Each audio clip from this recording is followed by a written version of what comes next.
voudrais qu'on parle 2 secondes de l'enseignement privé musulman, puisque c'est d'ailleurs dans votre journal, mon cher Louis, Le Figaro, qu'on apprend que l'enseignement privé musulman demande une égalité de traitement et dénonce une situation problématique. La Fédération nationale de l'enseignement privé musulman plaide pour davantage d'ouverture d'écoles musulmanes, alors que la demande n'a jamais été aussi forte. Bonsoir Anne Coffinier.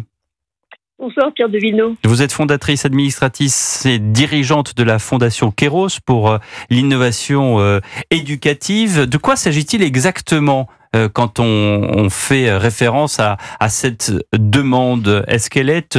D'ailleurs, est-ce que c'est inattendu comme demande? Non, c'est pas inattendu. En réalité, les musulmans de France, depuis 2015 en particulier, ont fait le choix stratégique de développer les écoles musulmanes sous contrat. Alors qu'avant, ils étaient plutôt dans l'idée de créer des écoles complètement hors contrat.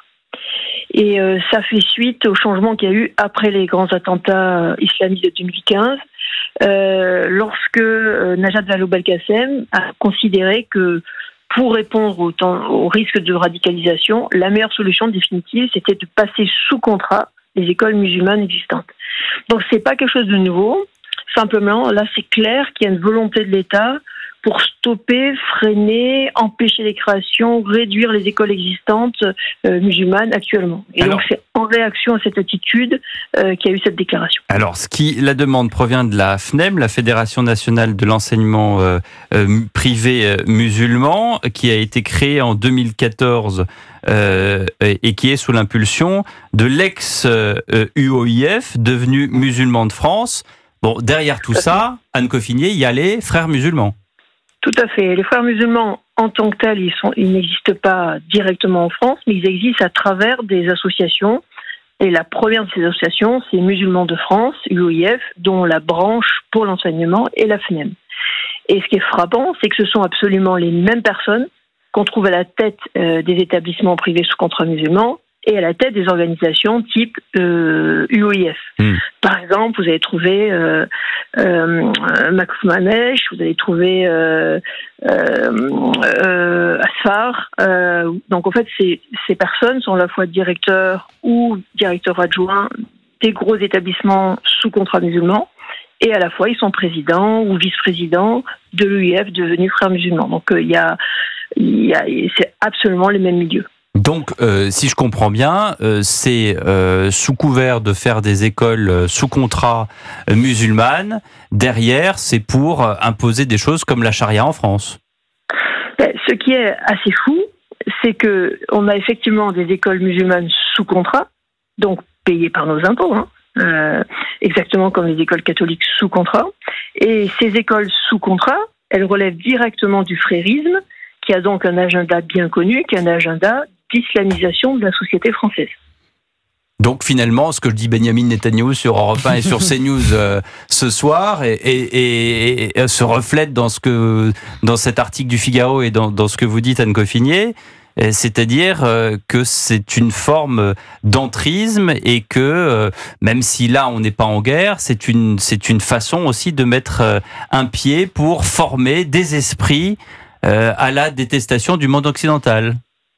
Oui, mais cet entrisme, il a été plus qu'accepté par les gouvernements successifs, puisqu'il y a une véritable volonté de passer sous contrat des établissements musulmans, dans une logique de normalisation, pour montrer qu'ils étaient traités à pied d'égalité avec les autres religions historiques françaises.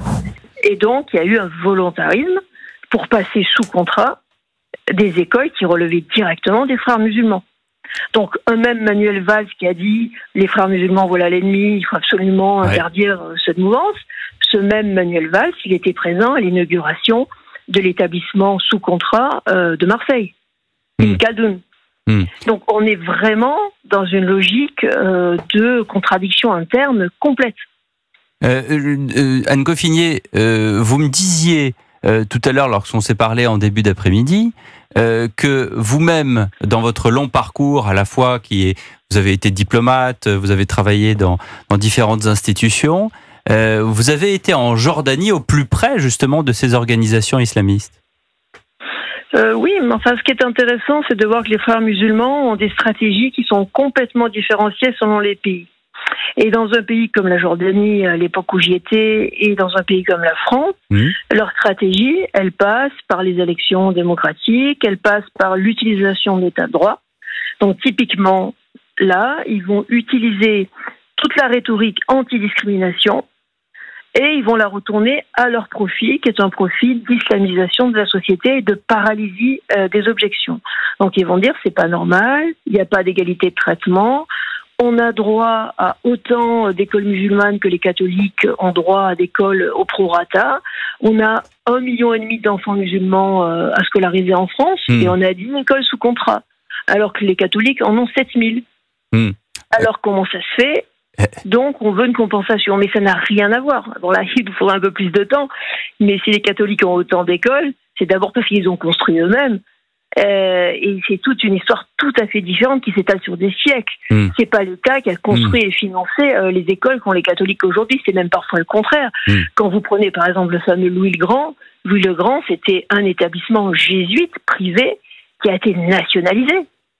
Par l'État, et qui a été récupéré par l'État, mais qui a été intégralement financé, développé par les catholiques. Donc nous, on a un historique qui est inversé. Gabriel. Non, mais je crois que nous sommes pris à notre propre piège rhétorique et de la laïcité. Parce qu'en réalité, nous avons dit depuis le début, écoutez, toutes les religions sont à égalité. Il n'y a eu aucune antériorité donnée à cette religion historique, comme l'appelle Anne Coffinier, qui est le catholicisme, le christianisme dans notre pays. Donc à partir du moment où vous dites que la France est une page blanche et que toutes les religions sont sur la même ligne de départ, évidemment, il y a une inégalité flagrante, mais elle n'est pas seulement dans les écoles, elle est partout, les calvaires au coin des rues, des routes, des paroisses. Vous savez, je me souviens d'Alil Boubaker qui avait dit en 2015, c'était un petit ballon d'essai, ça avait suscité grand bruit. Écoutez, puisqu'il y a des églises vides, on pourrait peut-être les transformer en mosquées, voilà. Donc, président du CFCM à l'époque. Exactement, et donc ça, c'était un sujet, et c'est vrai que donc la façon dont nous avons d'appréhender ces religions comme si elles étaient tout à fait à égalité dans notre pays. Puis le deuxième point, c'est tout bête, mais c'est la démographie. Il y a une pression démographique très forte qui est induite par une immigration qui fait que il y a une demande mécaniquement très forte. Et puis derrière, on a le moteur de l'extrême gauche qui agite de fait l'arme de la discrimination. Tout ce qui est fait sur les écoles catholiques aujourd'hui, sur Stan, etc., revient à la fin à dire mais vous voyez, on persécute les écoles musulmanes alors qu'il y a du séparatisme dans les écoles catholiques. D'ailleurs, ceux qui ont fait des enquêtes sur le lycée Stanislas à Paris ne se sont pas beaucoup penchés sur le cas du lycée Averroès qui est dans le Nord. Donc ça, c'était donné à l'époque en exemple un enseignement privé musulman sous contrat avec l'État qui respecterait tout à fait la laïcité, les principes de la République. Or, ça fait 2 fois que le lycée Averroès perd devant la justice en contestant la perte de son contrat d'association avec l'État, puisque l'État, en soulevant un petit peu le capot, s'est rendu compte qu'en fait, au lycée Averroès, non, les principes de la République n'étaient pas respectés, qu'il y avait dans les charges qui sont données pour justifier cette rupture du contrat, c'est accablant. Il y a des soupçons de financement d'origine frériste, donc on retrouve les frères musulmans qu'évoquait Pierre de Villemot. Il y a eu une inspection du CDI, qui est le centre de documentation du lycée, qui a été refusée, inspection inopinée, bizarrement, qu'avait à cacher le lycée Averroès dans ce centre de documentation avec les ressources documentaires dont se servent les enseignants et les élèves. Et c'est même allé, ça aussi, c'est dans les éléments présentés à l'encontre du lycée Averroès pour justifier qu'il ne soit plus sous contrat avec l'État. Ils avaient même collecté apparemment des données personnelles d'inspecteurs venus contrôler justement toute cette conformité au principe de la République de la part du lycée Averroès. Donc qui pour aujourd'hui n'est plus sous contrat avec l'État, et heureusement vu les charges qui sont dedans, alors c'est encore suspendu à la justice, mais on voit bien que ce qui a été donné en exemple d'un islam intégré, respectueux de l'histoire de France et des principes de la République, pour l'instant on n'a pas d'exemple abouti de cela. Ça a raté avec Averroès, c'est probant. En tout cas sur l'entrisme et justement sur ce qui se passe nous dans nos écoles et sur le terrorisme également avec Samuel Paty et Dominique Bernard, même Benyamin Netanyahou en a parlé tout à l'heure avec Laurence Ferrari. On les combat en votre nom.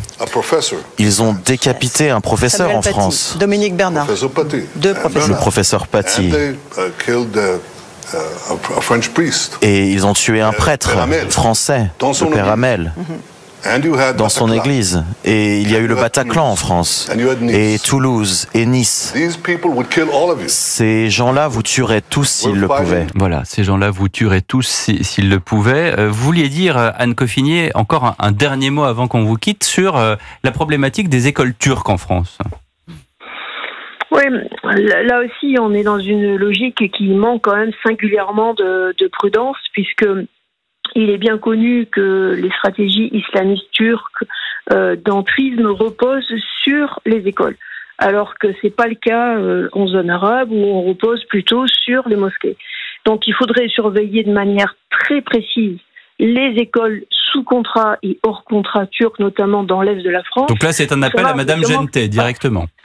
Exactement. Et si on veut vraiment être conséquent sur la lutte sur l'islamisme, il y a des choses quand même qu'il faut prendre au sérieux, et là, il y a vraiment beaucoup à faire. Merci beaucoup Anne Coffinier d'avoir été avec nous sur Europe 1. Merci. Et je rappelle que vous êtes la fondatrice, l'administratrice et dirigeante de la Fondation Kéros pour l'innovation éducative. Europe 1 soir. 19h, 21h. Pierre de Villeneuve. Effectivement, c'est à l'école que tout commence. C'est à l'école où nous formons nos enfants. Vous en avez eu plusieurs, vous d'ailleurs, Gabriel Cluzel, donc vous pouvez justement avoir un benchmark, comme on dit en bon français, assez bon. Je reprends l'article du Figaro quelques instants et ce que nous dit Anne Coffinier, c'est vraiment très très inquiétant.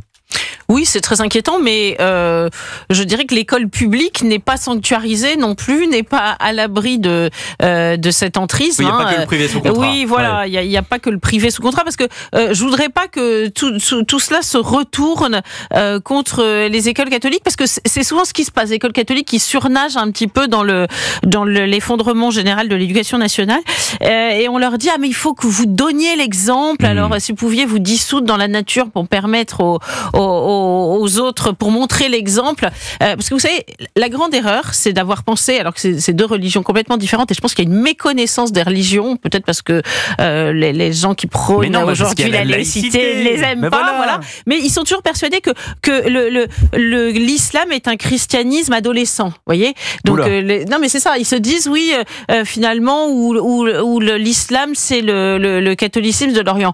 Donc pas du tout, c'est deux religions complètement différentes, notamment sur leur appréhension de l'angle politique. Donc quand on vous dit on a tous le même Dieu, vous êtes plutôt pas d'accord? Non, mais ça c'est du syncrétisme et c'est de l'ordre de la foi personnelle. Mais ce que je veux dire, c'est dans l'appréhension des deux religions par ceux qui nous gouvernent. C'est-à-dire que ils vous disent finalement que ces deux religions qui n'en sont pas au même stade, mais qui sont finalement assez similaires. C'est-à-dire que on a réussi à mater le catholicisme, on va bien réussir à mater l'islam. C'est un peu ça.